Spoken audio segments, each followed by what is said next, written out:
अस्सलाम वालेकुम। उम्मीद है आप सब खैरियत से होंगे। आज मैं फिर एक बार आपके सामने एक नए टॉपिक के साथ आया हूँ। वो ये है कि assessment, evaluation and best practices. Assessment and evaluation and best practices का मतलब क्या है? असेसमेंट मतलब जायज़ा लेना, इवैल्यूएट मतलब तहकीकात करना, बेस्ट प्रैक्टिसेस मतलब रोज़ाना हमारी ज़िंदगी में हम कैसे गुज़ार रहे हैं, इसकी इसके इस फॉर एग्ज़ाम्पल है वो। तो ये बेस्ट प्रैक्टिसेस है।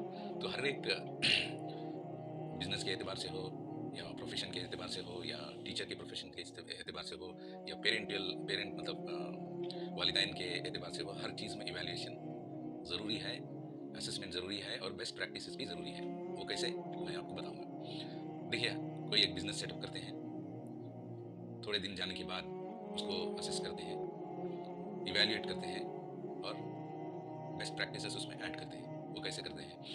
हमने तो इन्वेस्ट कर दिया, अब उसका रिटर्न क्या आ रहा है, प्रॉफ़िट आ रहा है या लॉस आ रहा है, ये चेक करते हैं। अगर लॉस आ रहा है तो क्या कर सकते हैं? अगर प्रॉफ़िट कम आ रहा है तो और कुछ एडिशनल स्टेप ऐड करेंगे तो क्या ज़्यादा से ज़्यादा प्रॉफ़िट कमा सकें, ये करते हैं। तो ये business wise practices, assessment practices and evaluation. तो प्रोफ़ेशन के हिसाब से मैं कहीं पे काम कर रहा हूँ, कितनी शिद्दत से कर रहा हूँ, मेरा हर साल अप्रेज़ल होता है, तो उसमें भी असेसमेंट होता है, इवैल्यूएट होता है, बेस्ट प्रैक्टिसेस के बारे में डिस्कस किया जाता है। तो ये प्रोफ़ेशन के एतबार से। टीचर है, टीचर कैसे इवैल्यूएट करता है स्टूडेंट को? अपनी तो नॉलेज ट्रांसफ़ॉर्म करता है, मतलब बच्चों को पढ़ाता है, तो बच्चे पढ़कर टेस्ट एग्ज़ाम में कैसे रिज़ल्ट लाते हैं, वाइवा में कैसे रिज़ल्ट लाते हैं, ये सभी जो है बेस्ट टीचर के प्रोफ़ेशन से assessment, evaluation and best practices हुआ। वालिदैन की तरफ से अपने बच्चों के लिए assessment, evaluation and best practices, मेरा बच्चा ठीक से स्कूल जा रहा है या नहीं, ठीक से पढ़ रहा है या नहीं, ठीक से होमवर्क कर रहा है या नहीं, ठीक से एग्ज़ाम में रिज़ल्ट्स ला रहा है या नहीं, अरबी को जा रहा है या नहीं, अरबी में कौन-सा जूज़ पढ़ रहा है, ये सभी जो है, ये माँ-बाप के असेसमेंट है, बेस्ट प्रैक्टिसेस है और इवैल्यूएशन है। तो इसी तरह अपने आप से, मतलब देखिए, आखिरत में हम खुद हमारे अमल के हम ज़िम्मेदार होंगे। इसलिए हमें चाहिए कि हमारा खुद assessment, evaluation and best practices हम ईमान करें। हमारे ईमान का हम जायज़ा लें। तो मैं ये कहना चाहता हूँ कि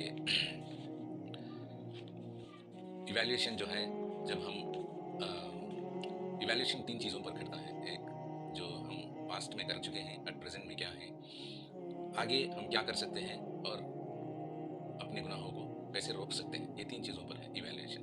बेस्ट प्रैक्टिसेस जो है, फॉर एग्ज़ाम्पल नमाज़ है, कुरान है, ज़िक्र-ओ-अज़कार है, हम खैरात कर रहे हैं तो सही लोगों पर तक़सीम हो रहा है या नहीं, हम ज़कात दे रहे हैं तो उनको सही लोगों पर जा रहा है या नहीं, या ज़रूरतमंद है या नहीं, ये सभी जो है बहुत ज़रूरी है। हमें पहचान है, ऐसे ही दे दिया, उनका लाइफ़ स्टैंडर्ड ठीक है, चल सकता है, तो इनके लिए ज़कात जायज़ नहीं। ये जो है, ये सभी जो असेसमेंट है, इवैल्यूएशन है, बेस्ट प्रैक्टिसेस में आते हैं। तो इसी तरह टाइम फैक्टर जो है बहुत मायने रखता है। देखिए, हम पूरे दिन में 24 घंटे में हार्डली 1 एंड हाफ आवर हम अपने 1 आवर मैक्सिमम नमाज़ों में गुज़ारते हैं। बाकी ज़िंदगी जो है अपनी दुनिया को बनाने में फ़िक्र करते हैं ज़्यादा अक्सर। ये सबका भी है, ये मेरा हाल है, आपका हाल है, सबका भी है। मगर हमारी एक आदत बन चुकी है कि हम दुनिया को प्रायोरिटी बना चुके हैं। एक्चुअली कुरान में अल्लाह क्लियरली कह चुका है कि आखिरत इज़ द प्रायोरिटी। मगर हमने क्या किया है, दुनिया इज़ द प्रायोरिटी। हमें दुनिया में आगे का क्या होगा, हमारे बच्चों का क्या होगा, इसकी फ़िक्र में बहुत लगे हुए हैं। देखिए, मैंने कई लोगों से देखा है, जो मेरी सर्कल में थे, जिनके माँ-बाप गुज़र चुके हैं, अच्छे से अच्छे मकानात बना कर गए हैं, बिज़नेस बना कर गए हैं। आज भी उन बच्चों में गिला शिकवा है, हमारे माँ-बाप ने हमें क्या कर दिया। तो ये है। तो हमें चाहिए कि हमारा बच्चों पर ये फ़ोकस होना ज़रूरी है कि उनके अखलाक अच्छे हों। यही एक बहुत बड़ी दौलत है। तालीम याफ़्ता बने, अखलाक से अच्छे अखलाक सीखे, ये ज़रूरी है। ये ज़रूरी नहीं है कि बिज़नेस बना दे। देखिए, अगर अखलाक ठीक हैं, अगर बच्चा वो नेक है, तो अल्लाह उसको हमें जिसका एतबार भी नहीं वहाँ से देगा। ये उम्मीद रखना चाहिए। हर चीज़ अल्लाह से ही होती है। मैंने भी कई चीज़ों को देखा है, जैसे कि मैं मेरी माँ के बारे में मैं कहना चाहता हूँ। जब मैं 10th स्टैंडर्ड के जो पिछली ज़िंदगी के बारे में कहना चाहता हूँ।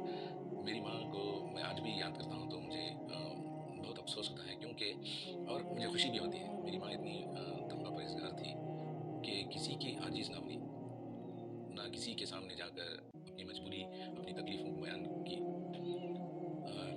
ये तक़वा परहेज़गारी है, ये तक़वा परहेज़गारी है। यहाँ तक कि अपनों से भी अपनी तकलीफ़ें शेयर करना मुनासिब नहीं समझा। हर वक्त नमाज़ पढ़ती थी मेरी माँ और दुआ करती थी। तो हर इंसान को खुशी भी होती है, गमी भी होती है, ये सभी अल्लाह की तरफ से है। ये सभी इम्तिहान है। देखिए, अल्टीमेटली हम हमारे अमल के हम खुद ज़िम्मेदार हैं।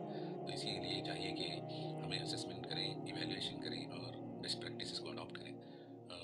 हर काम में हम ये सोचें कि अल्लाह हमें मॉनिटर कर रहा है, देख रहा है। अल्लाह बहुत चीज़ों पर हमारी नज़र रखे हुए हैं। जैसा कि हमें ज़्यादा दौलत देकर भी हमारा इम्तिहान लेता है, ज़्यादा गरीबी भी देकर इम्तिहान लेता है। तो हमें हर हाल को अल्लाह की देन समझें। वैसे तो मैंने बहुत सारे सेशन में कह दिया कि कहा है कि अल्लाह की नेमतें जो हैं हम चाहे ज़िंदगी पर शुक्रिया अदा करें तो भी हम अल्लाह का शुक्रिया अदा नहीं कर सकते, क्योंकि देखिए, ये कान, ये आँख, ये ज़ुबान, ये हाथ, ये पैर, ये सभी अल्लाह की नेमतें हैं। देखिए जिनकी आँख नहीं है, देखिए जिनके हाथ पाँव नहीं है, देखिए जिनको बीमार हैं और बीमारी से जूझ रहे हैं, हम तंदुरुस्त हैं, ये अल्लाह की बड़ी नेमत है। तो इस नेमत में हमें अल्लाह का शुक्रिया अदा करना है और अल्लाह के अहकाम को हमारी ज़िंदगी में मुकम्मल तौर पर लाना है। हर काम में अल्लाह की रज़ामंदी को ढूँढना है। अब मैं काम कर रहा हूँ, क्या ये अल्लाह के बताए हुए रास्ते पर है, हुज़ूर के बताए हुए रास्ते पर है? चाहे वो शादी हो या कहीं पे आप खर्च कर रहे हैं या किसी इदारे को पैसा दे रहे हैं, कुछ भी हो जो अल्लाह की राह में कर रहे हैं, वो सही तरीके से हम कर रहे हैं या नहीं, या कुछ हम अपनी फैमिली के साथ पैसों को लेकर ज़ाया कर रहे हैं इधर उधर। हमने ये भी नहीं समझा कि हमारे अतराफ जो हमारे रिश्तेदार हैं